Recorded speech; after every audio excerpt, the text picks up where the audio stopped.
Well, hello everybody, and welcome back to my series, Don't Just Play Golf, Be a Golfer. And today is the day, part 6, that I've been teasing you this whole first parts.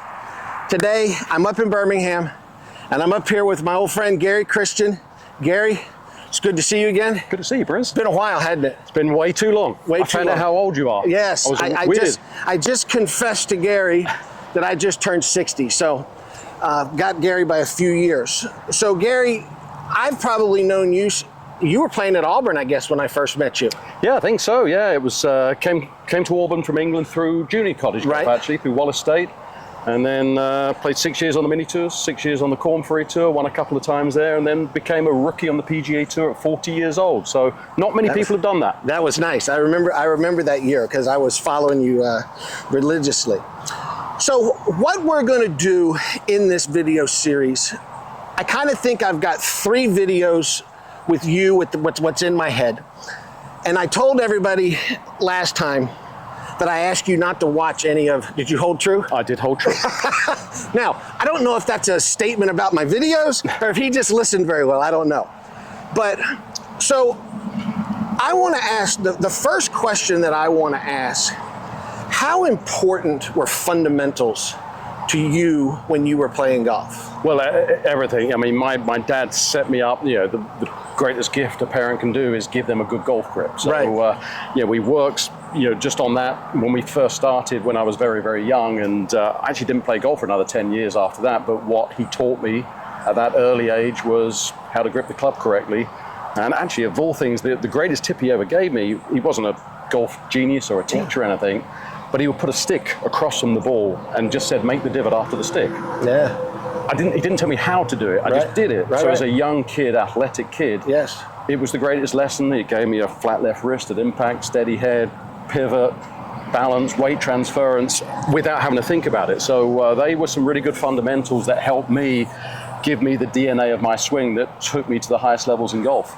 Yeah, so those fundamentals, they're what allows you to then consistently hit solid shots, isn't it? Yes, yeah.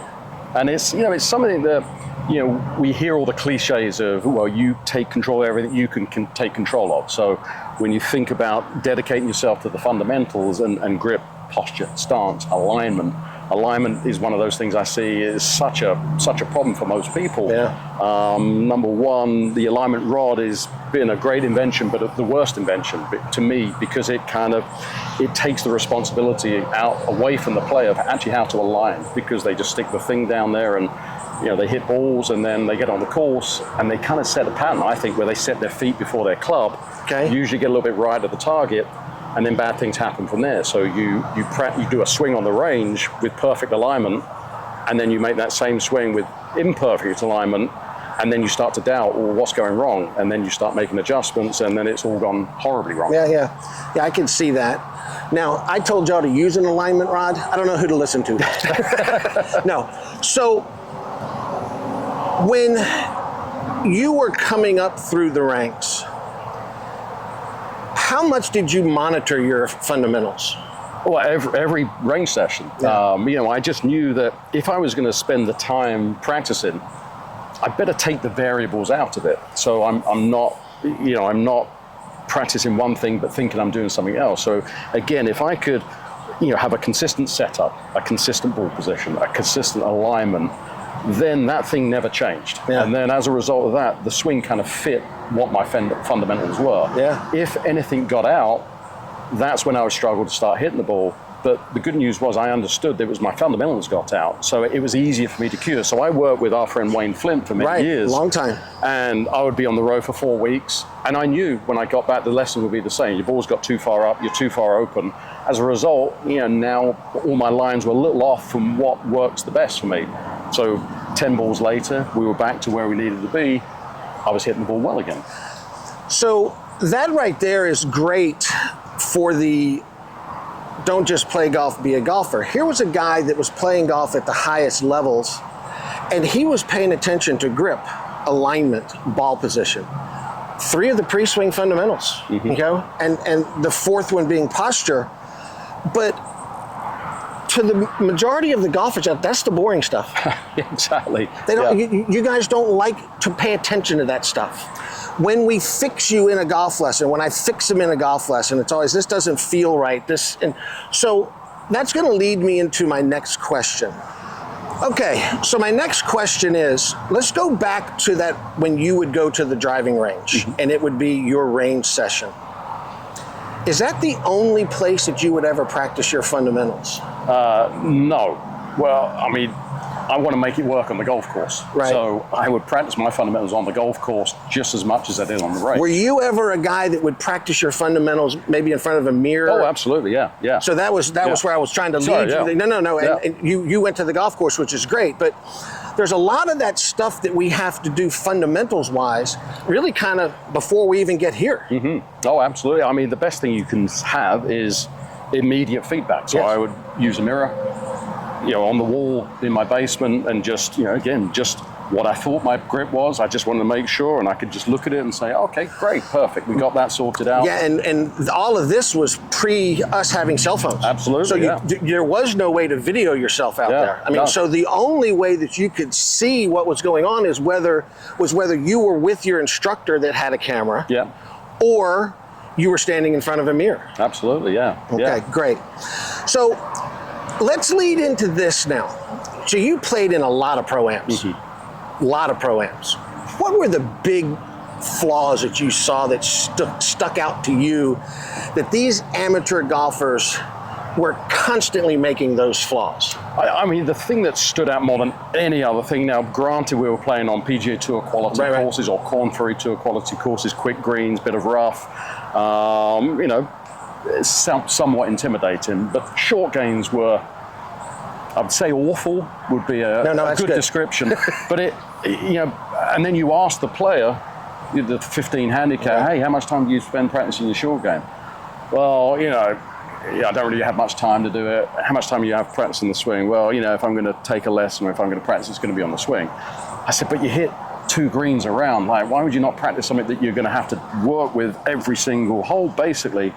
And I say, the fundamentals of the short game and the mechanics of the short game, I think, are way easier to get better at quickly. There is no doubt. Yeah, you get the bang for your buck. So absolutely, because that swing's not that big. Absolutely, yeah. It's not that fast. Yeah, and it's just some very, very common fundamentals that you can use the same fundamentals basic for every shot. Exactly. And as a result of that, now every time you miss a green, you have a method that you can rely on to at least get the ball in a position where, you may not get it up and down, but you're going to get it on the green in 2-putt. Well, if you think about, a 15, 20 handicap, how many times do you miss a green and then miss a green with your chip?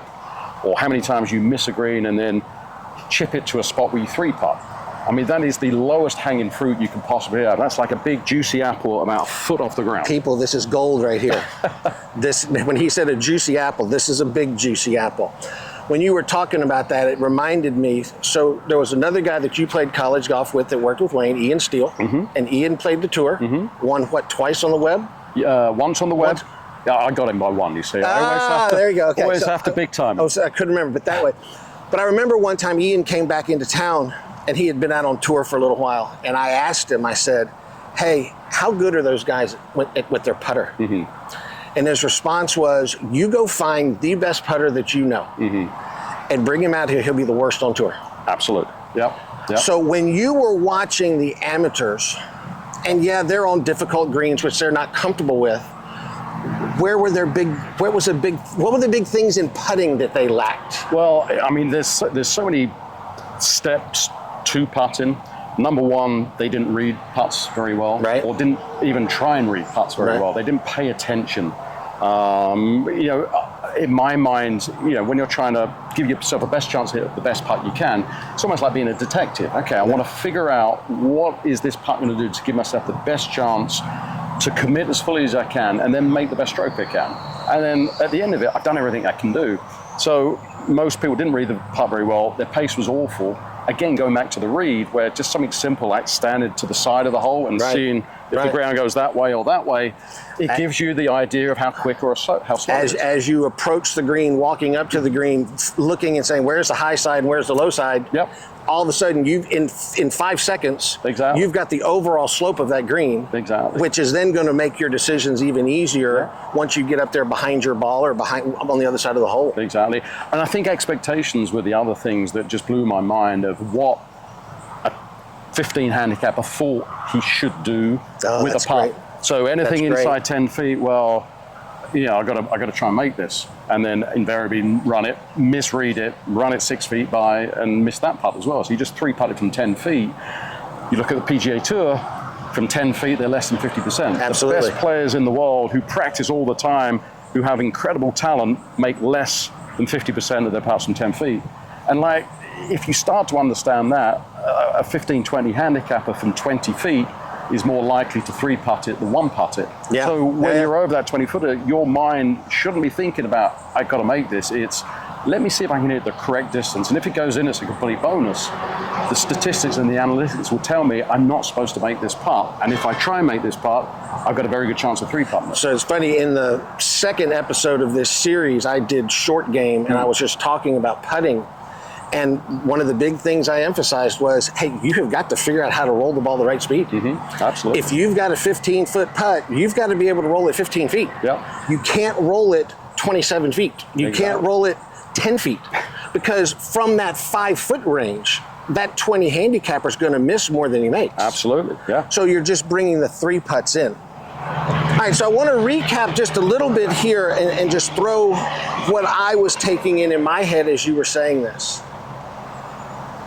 You were playing college golf, mini tours, Korn Ferry Tour, PGA Tour, but you focused a lot on the basics. Just those little bitty things that everybody wants to not think about, you're thinking about. It's kind of that boring stuff, isn't it? Yes. Yeah. Whereas I see the people that come to me, it's, they're worried about how far they're hitting their driver, and then should I get a new driver? Is this driver the right driver? And all of this stuff, and I go, and same with questions, how's your putting? Yeah. Oh, I'm a really good putter. Really? How many 3-putts do you have around? Oh, not that many, 4 or 5. Okay, you're not a good putter, okay? So that is great right there. And then when you were talking about the putting there, and just taking in the reads and just doing a little bit of visual, understanding your surroundings. That leads me to just one last question here, and I think we'll wrap the session up. Pre-shot routine. The reason I was successful, I wasn't physically gifted by any stretch of the imagination. Look, he's shorter than I am. Exactly. I'm 160, wringing wet. I don't hit the ball 280, 290, 300. I couldn't be competitive physically against Tiger Woods or Phil Mickelson or whoever else. But mentally, I knew that was where I could be exponentially better than anyone else because there was no limitations to that. So I actually threw myself right into the mental, emotional control, relaxation, visualization. But my routine was the most important thing. That was the thing that was the foundation of my game. And so I didn't have the ability to overwhelm a course, but I shot a lot of really low scores, low 60s, without reaching par 5s in 2, without driving par 4s.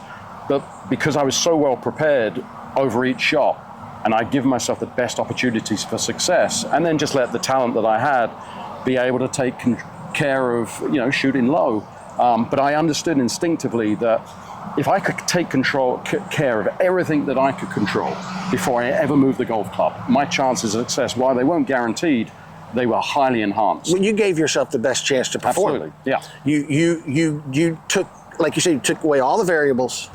You took care of your business. You gave yourself the best chance for you to hit a good shot.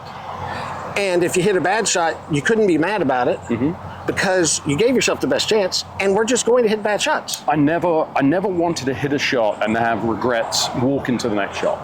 If I said to myself, man, I did everything I could do to hit a good shot here, golf's hard. Sometimes you hit bad shots, but as long as you did everything you could do, then you could look yourself in the mirror and say, man, I did everything I could do to hit this shot well, and it just didn't come off.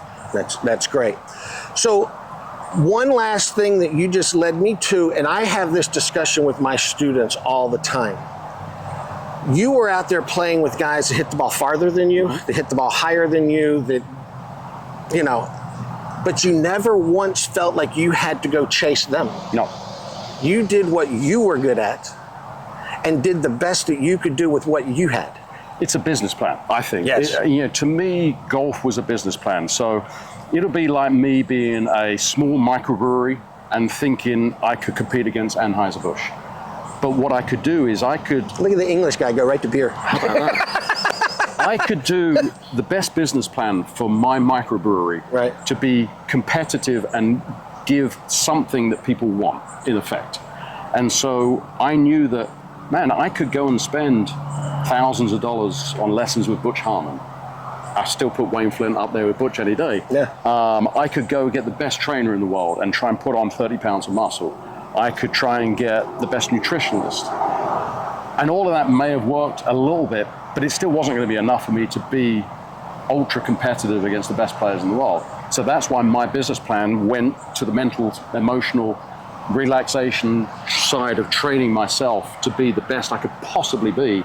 And that was my best value for money, my best use of my resources, which was limited. Yeah. But that allowed me to compete on the highest levels. And there were way better players than me that never got off the mini tours, let alone got off the Corn Ferry Tour. But they just didn't have the business plan that was enabled them to be successful. And one difference between all of y'all that are watching and Gary is, you know, Gary was doing this full time. You were doing it full time. You guys got jobs, okay? You guys have lives. And you don't have time to go out there and reinvent the wheel. You got to figure out what it is that you do and you do well. And you've got to stick to that. And you've got to then figure out how to get the best out of your game with what you've got. Now, that doesn't mean that if you're some guy that's got some big over-the-top slice that you don't go try and fix the swing path. And if you've got some bad grip, you don't try and fix the grip. But you do fix your fundamentals and then figure out your ability and play within your ability. Absolutely, yeah. I mean, it's, as you say, time is the essence, you know. You got families, you got responsibilities, you got commitments. I remember, from my experience, I remember moving my hand position from here to here one winter. Right. It took me hitting balls every day, right, for 4 months straight, right, with a coach on video, and I still didn't trust it on the golf course. That's right. And so, you know, the crucial thing when you're making those changes... That's funny. My students all want to come to a lesson and have me tell them one time, and they just got it. It's like magic, a magic bucket of balls.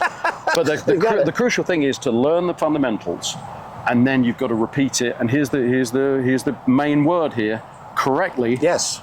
For hundreds and hundreds and hundreds and hundreds of times to make it permanent. And if you can do that, man, you've made your commitment to your game. You've spent the money to get lessons. Well, if you're going to do that, you've got to find the time to work on the things correctly to make it work. That's where that mirror and drills and those things are so important. Well, Gary, this was great. I love this first segment here. That's going to lead us into the next two segments. We're getting ready to go spend a little time around the short game area, which I think is so important, and we've already touched on that. And y'all are going to want to really stay with us for these next three. If you have never subscribed to my channel, you need to do that. Hit that notification bell so that you know when the next two parts of this series come out. Gary, let's go to the short game area. Sounds good.